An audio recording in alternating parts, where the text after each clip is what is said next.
muchos otros vecinos y familias fueron desahuciados de sus viviendas. Hoy vive en la calle con una minusvalía del 46% y principios de Parkinson y demanda un piso en alquiler social a la Generalitat Valenciana. Sin embargo, la institución a la que se dirige es parte activa, aunque solo sea por omisión, en lo que aconteció en Los Palmerales entre los años 2007 y 2010. Seguramente, si estos desahucios criminales los hubieran intentado ejecutar después de haberse creado las plataformas de stop desahucios, afectados por las hipotecas, o tras el 15 de mayo de 2011, la historia de Juan Guilló y la de sus vecinos desahuciados hoy la estaríamos contando de otra manera. En aquel momento, gran parte de la sociedad aún no era consciente del alcance de lo que se le venía encima.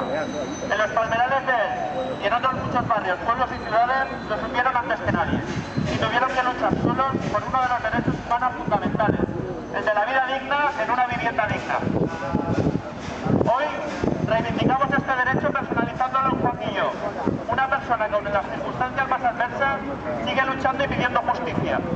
Y hoy, aquí y ahora, Juan no está solo. Solicitamos a la Generalitat Valenciana soluciones reales para los problemas de la vivienda que son de su competencia. Un hogar en régimen de alquiler social para Juan Guilló, como también para el resto de miles afectados por el ISTA y las hipotecas a lo largo de todo el país valenciano.